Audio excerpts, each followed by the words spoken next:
have to think about my circumstances. And I remained centered. I centered myself, and I brought my awareness to the moment, accepting.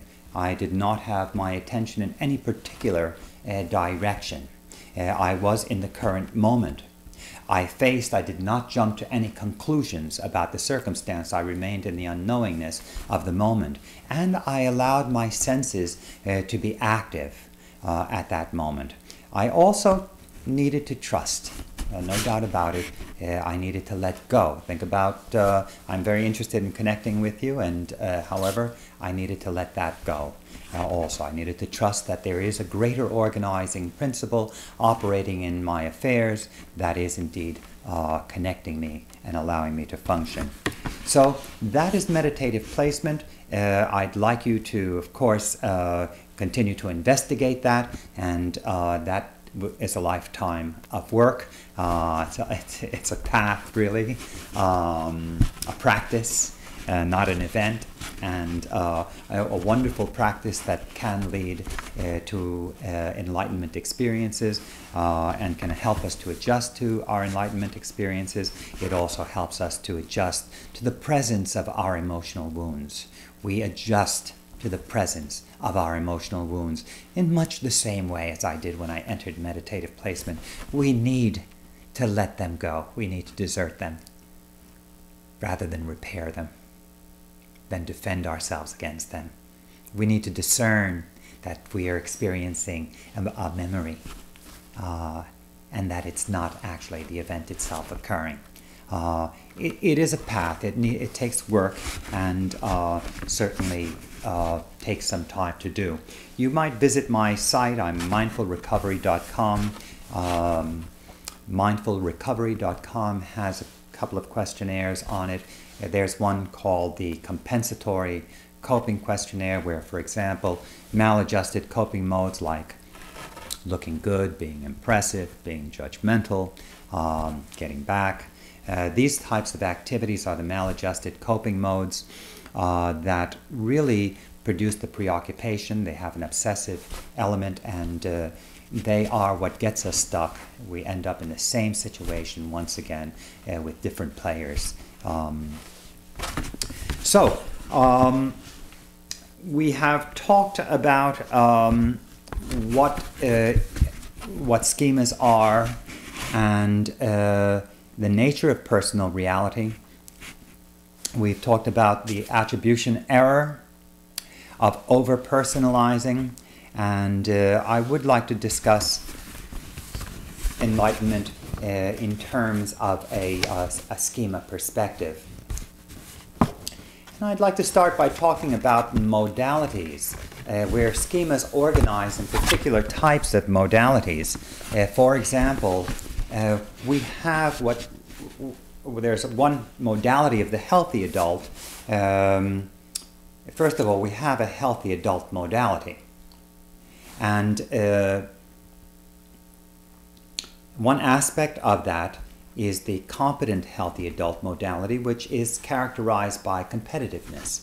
It is when we are in that modality, we are dualists. We see ourselves different than in our environment. We, of course, need to survive. It's a very savage existence. We're carnivores or omnivores, and we sometimes need to shut down our sense of empathy to be able to slaughter. And these are things that are occurring at the unconscious level, and they are part of a healthy aspect of the person with a strong a competent adult mode, plans well, has humor, very cunning. These are necessary qualities for our survival. However, that modality is not comprehensive because it has too much competitiveness. We can end up in a deadlock, a destructive deadlock. And we do need to have another functional modality, which I call the communing adult modality, which is essentially the altruistic modality. In that modality, We are somewhat less dualistic, though of course we are dualistic in that modality. We can identify with nature itself. We are creatures like everything else. We have a sense of equity. We develop fondness for rivers, inanimate rocks. It is indeed communing with nature modality. It is characterized by generosity in the sense of equanimity. We are living downstream from others, and their well-being is our well-being. It is indeed a friendly modality, and we have less aversion to foreigners, for example, and we are much more open and tolerant in that modality. So these are two modalities, very important modalities of the healthy adult. They both are necessary, and I am positing three modalities.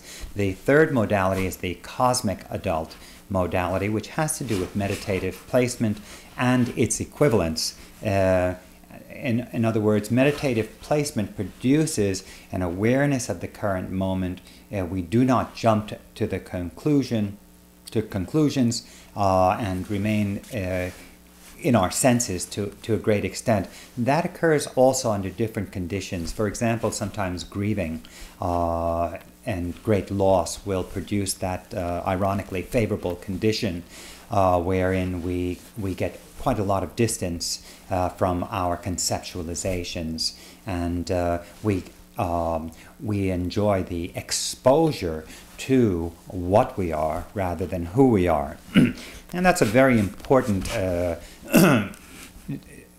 factor. We must recognize that schemas are constantly being created, and that all exposures and experiences are leaving mental impressions. When we enter meditative placement, you are entering what you are rather than who you are, and that is leaving an impression.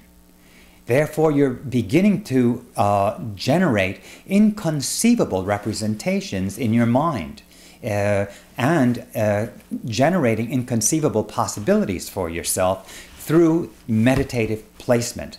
Once again, all experiences result in some type of impression, and meditative placement does the same thing. A bad experience, a good experience, a meditative experience, all leave schemas, all leave mental patterns. And of course, we begin to build ourselves with a meditative placement. And these other events, the revelations that sometimes come with suffering, can actually result in the development of the cosmic adult mode. We mature with a focus on the current moment. We tend to subordinate all our conceptualizing, all our fretting and worry and self-creating.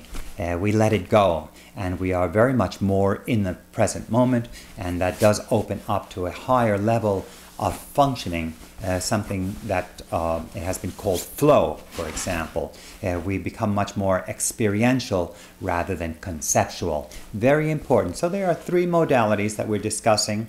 I think it's very important that we understand that the cosmic adult mode is not the communing adult mode.